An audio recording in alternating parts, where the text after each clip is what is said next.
আসসালামু আলাইকুম, আশা করি সবাই ভালো আছেন। তো আমি এখন রান্না করতেছি আমার মার বাড়িতে, মানে আমার মা তো ঢাকায় থাকে, আমি এখন ঢাকায় আছি। তো ওই জায়গায় আর কি রান্না করতেছি মাটির চুলায়। এই জায়গায় রান্না করতেছি শিং মাছ আর বেগুন অনেক কিছু দিয়ে, সবজি দিয়ে। আর ওই দিক দিয়ে আমার মা মুরগি কাইটা নিতেছে। তো আজকে মুরগি রান্না হইব আর অনেক কিছুই রান্না হইব, তো সব কিছুই আপনাদের সাথে শেয়ার করাম। তো দেখেন এই জায়গায় দুইটা মুরগি মিলায় 7 কেজি আছে। তো 7 কেজি পরিমাণের মুরগির মাংস রান্না করা হইব, কারণ অনেক মেহমান আছে, বিয়ে বাড়ি বলে কথা। তো সবগুলা মুরগি আমার মা খুব ভালোভাবে কাইটা নিতেছে, আর আমি বসে বসে রান্না করতেছিলাম। তো শিং মাছ দিয়ে 2-3 রকমের সবজি দিয়ে রান্না করছি, আর এদিকে মুরগির মাংস, আরও আছে চেপা শুটকির ভর্তা। তো আমরা তো হয়েছে কি গ্রামের মানুষ, যত কিছুই থাকুক ভালো মন্দ খাবার, শুটকির ভর্তা না হইলে হয়ই না। এই জন্য আর কি শুটকির ভর্তা করাম। তো আমার মা মুরগি কেটে দিতেছে, কারণ এত বড় মুরগি অনেক শক্ত মাংস, এই জন্য আমি কাটতে পারতেছিলাম না। তো আমার মা কেটে দিতেছে, আর আমি ওই দিক দিয়ে রান্না করতেছিলাম। তো আমার তরকারিটা প্রায় হয়েই গেছে। গ্রামে থাইকা অভ্যাস, এখন শহরে একদমই ভালো লাগে না, চিপা চুপা গলির মধ্যে। তো বাসাটা অনেক চিপা, দরজার সামনে অল্প একটু রাস্তা, এই জায়গায় মাটির চুলার মধ্যে রান্না করা হইতেছে। তো আমার তরকারি হয়ে গেছে, এখন আমি উঠাই নিতেছি। আর শহরের কোনো সবজি আমার কাছে ভালো লাগে না, কারণ এগুলো ফরমালিন দেওয়া থাকে অনেক দিন আগের, খাইতে একদম ভালো লাগে না। দেখেন রান্না করছি, তারপরে মনে হইতেছে আমার একদিকে একবারে তাকাই আছে, মনে হইতেছে আমারই খাই লাইব, আমি কি খাইয়াম।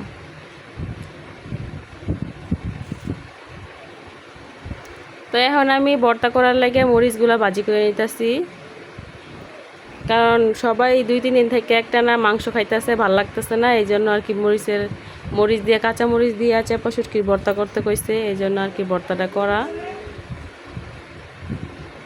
আর যেই পরিমাণের গরম, বাড়িতে বৃষ্টির জন্য থাকা যায় না, আর শহরে একেবারে গরমের জন্য থাকতে পারতেছিলাম না। তো মরিচগুলো আমি খুব ভালোভাবে ভাজা নিয়াম। তো কাঁচা মরিচগুলো কিন্তু খুব ভালোভাবে আমি ভাজা নিয়েছি, ভাজা হয়ে গেছে। এখন আমি উঠাই নেম।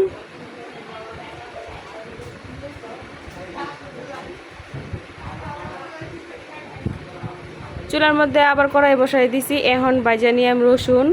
তো রসুনগুলা খুব ভালোভাবে আমি ভাজা নিয়াম। রসুনগুলা ভাজা হয়ে গেছে, এখন আমি উঠাই নিয়াম।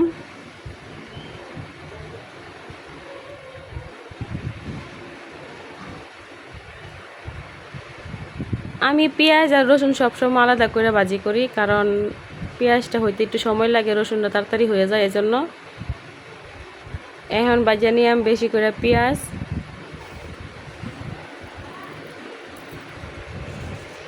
এখন লড়াই চাড়াই পেঁয়াজগুলো খুব ভালোভাবে ভাজি করে নেম। তো পেঁয়াজ ভাজাটা হয়ে গেছে,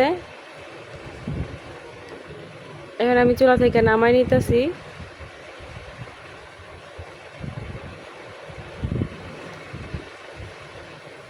চুলার মধ্যে আবার কড়াই বসে অল্প একটু তেল দিয়ে নিছি, এখন শীতলগুলা ভাজি লইয়াম। দেখেন ঢাকা শহরের মানুষ কতটা অভাবী হয়, একটু পাতা নাই যেন শীতলগুলা ভাজি করা যায় দিয়া। শুধু শুধু শীতল ভাজতে হইতেছে, একবারে কড়াইয়ের সাথে লাগিয়ে যাইতেছে, শীতলগুলা ভালোভাবে ভাজা যাইতেছে না। আর আমরা তো কচু পাতা কিংবা লাউ পাতা, অন্য অন্য অনেক রকম পাতা আছে, এগুলা দিয়া শীতল ভাজি দেশ গ্রামে। আর শহরে দেখেন, শহরের মানুষ খুবই অসহায়। তা আমি এদিক দিয়ে রান্না করতে করতে আমার মার সবগুলা মুরগি কাটা হয়ে গেছে, এখন আমি মুরগির মাংসটা রান্না করে নেম। পরিষ্কার করে ধোয়া হয়ে গেছে।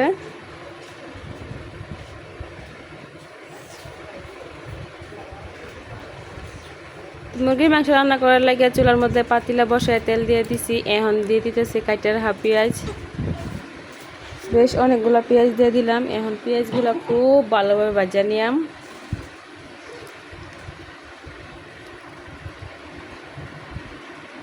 তো এতগুলো মাংস একসাথে রান্না করতেছি, আবার একটু ভয়ও লাগতেছে, কেমন জানি হয়। পেঁয়াজ হালকা ভাজা হয়ে গেছে, এখন দিয়ে দিতেছি আদা রসুন বাটা।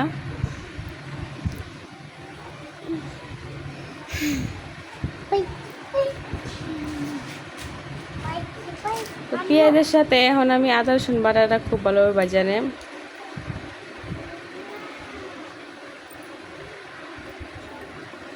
এখন দিয়ে দিতেছি গুঁড়া মশলা, মরিচের গুঁড়া,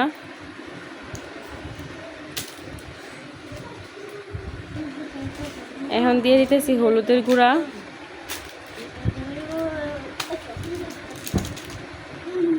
তো আমি কিন্তু পেঁয়াজ যখন ভাজি করছিলাম তখনই লবণ দিয়ে দিছিলাম, এই জন্য এখন আর লবণ দিই নাই। তো এখন আমি পেঁয়াজ আর মরিচ সব কিছু খুব ভালোভাবে কষাই নেব মশলাটা।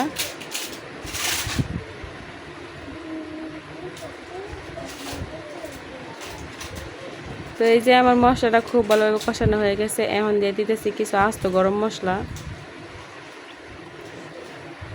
এখন দিয়ে দিতেছি তেজপাতা,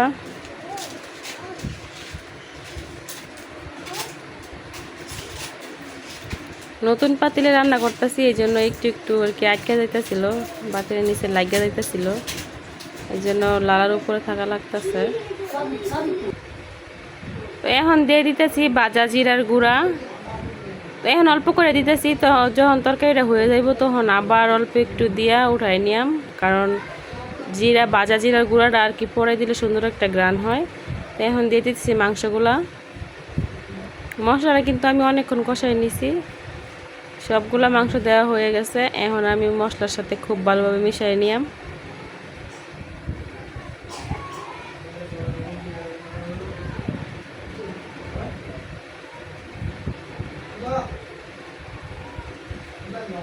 মাংসের সাথে খুব ভালোভাবে মশলাটা মিশিয়ে নিছি, এখন ডাইকা রান্না করে নেম।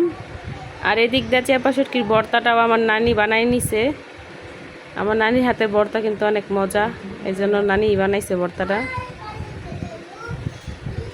আর এদিক দিয়ে আমার মাংসের মধ্যে দেখেন কত পরিমাণে ঝুল উঠছে, এখন দিয়ে দিতেছি আলু,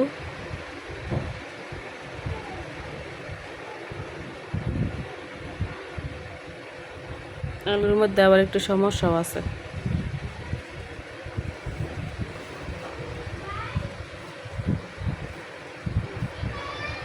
সবগুলো আলু দেওয়া হয়ে গেছে, এখন আমি মাংসের সাথে খুব ভালোভাবে আলুগুলো মিশিয়ে নিতেছি।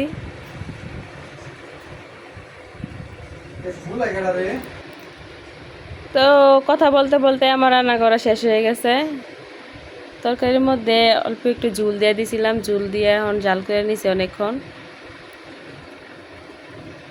তো আলু দিয়া মুরগির মাংস রান্না হয়ে গেছে, এখন আমি দেখতেছিলাম তরকারির গ্রানটা কেমন হয়েছে।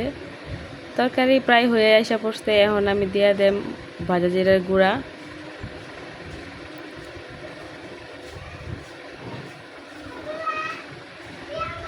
তো জিরা দেওয়া শেষ। এখন আমি লাড়ায় চাড়াইয়া দু একটা বলক উঠাইয়া তরকারি নামাই নেম।